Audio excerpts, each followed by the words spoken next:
Hi there, guys.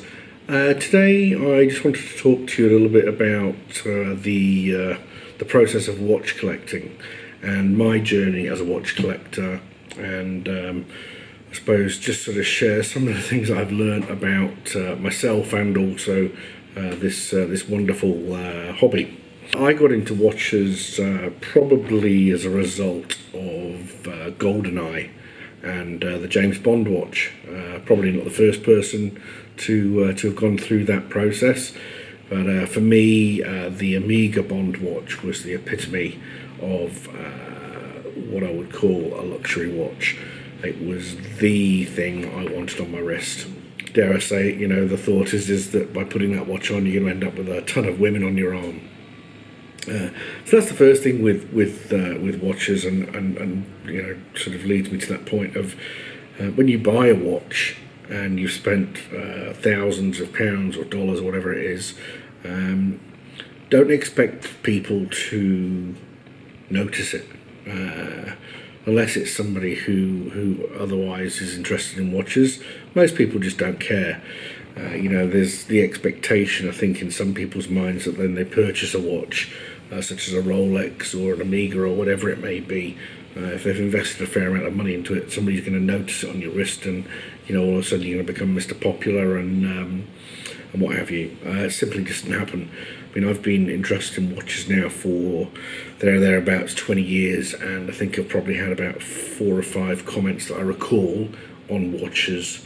And out of those 4 or 5, at least half of them were from things like a mid-range Seiko, or a watch that was not the best in my collection.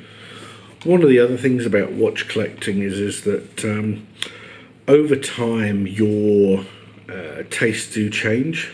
So never really settle on one particular watch or think that one watch will solve your fix. It doesn't.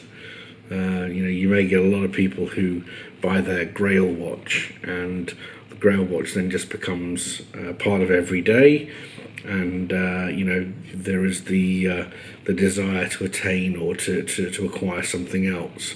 Conversely, though, like I say, because your tastes do change, what you may really have loved and murdered, robbed, pillaged, or otherwise to acquire a certain watch, 2 or 3 years down the track, you may find yourself just not wanting that particular watch. So always remember that your taste will change, and never really get too attached to one particular thing. I know my journey as a watch collector, I've had this Speedmaster. I've had that watch 3 or 4 times now, and I've had to sell it through periods of austerity. We've had kids and what have you, and we've had expenses, and these watches have had to go. And whilst I have been very, very keen to try and keep them, they are just a timepiece, and they tell the time, and as simple as that. That doesn't go for for pieces that hold massive sentimental value. So if it's something that has been passed down from generation to generation, or it was a wedding gift or something like that, then absolutely I keep it for those purposes. It's disrespectful to sell it, but if it's something that you've purchased, you're no longer feeling the love, don't feel ashamed to or sad to get rid of it. It's just the way your journey's evolving in terms of being a watch collector, and like I say, your tastes change. Where do I start? Rolex, for example. Before I really sort of educated myself on the finer points of watch brands, I thought Rolex was the epitome of watchmaking. And you know what? I'm not having a crack at them. They produce a very, very good watch. The marketing is absolutely fantastic. The build quality of the watches is fantastic. They make virtually everything in-house. They're very, very good watches, but they are not the epitome of high horology. They are an expensive watch, very well made watch, and they have a fantastic resale value. But the fact of the matter is that there are a lot of people out there that just can't afford to spend Rolex money on a Rolex quality watch, and that's fair enough. Not everybody has the same values in life and attributes the same value to a watch. So that's what makes this hobby so attractive. But there are a lot of people out there that want that style of watch, but they just can't pay for the original brand or the organisation that created that design, and that's where homage comes into play. So there are brands such as Steinhardt as an example, Devosa, trying to think, some Chinese brands, Parnis as an example on the real budget end, that produce a watch in the style of a much more expensive brand, and those watches are invariably great testers if you're thinking about saving up for the higher end brand, or if you just can't afford one full stop and you want that look, then go for them. Don't let anybody ever tell you that you should just save up for the brand that it tries to emulate. Just be happy with what you have, and don't listen to anybody else. Simple as that. Steinhardt as an example, their GMT range. In fact, most of their watches are homages to other brands, but they build a solid watch. They've got ETA movements. They have a variety of finishes on the movements. Some of them are limited. They do a very good titanium diver. But the fact of the matter is that you can get that look that in another brand would otherwise be upwards of $12,000 to $13,000, and you can buy that for $600 or $700 Australian and have the same look. The only caveat to this is do not buy a homage and expect to be satisfied with it if you want the higher end brand. So as an example, you want a Rolex sub and you buy a Steinhardt Ocean 1, you will still hanker for the Rolex, believe me. Don't talk yourself into buying a homage just because it's a quick win. It won't sate the desire for the higher end brand. If you are truly happy with the lower end brand or the homage brand, then absolutely fine. But I know from my own personal experience, don't dabble and waste money in buying 2 or 3 homages if you really want that higher end brand. To save the money and wait and make the whole experience a lot better. Watches come from all areas of the world. The Russians make very good watches. The Chinese are very good at actually everything in relation to watchmaking. They're very good at copying watches, but they also have a fine history of horology themselves, and there are some fantastic watches out there with great movements from Seagull that you can purchase at very, very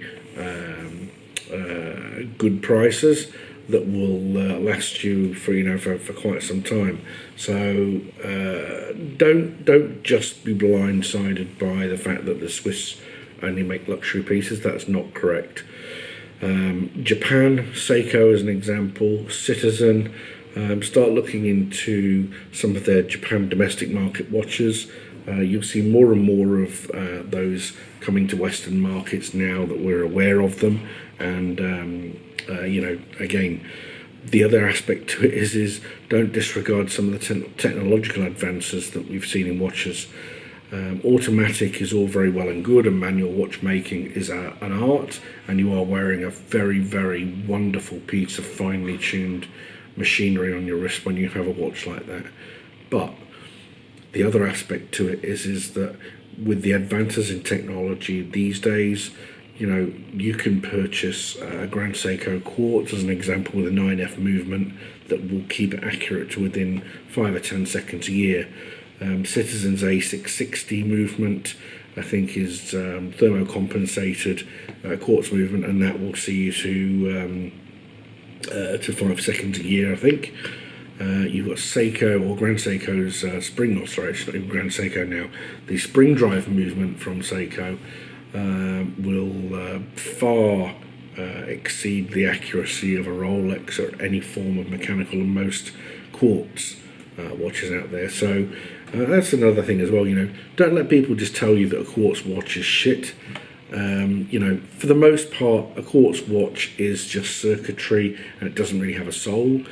But there are very good watches out there that are produced that are quartz and they serve a specific purpose.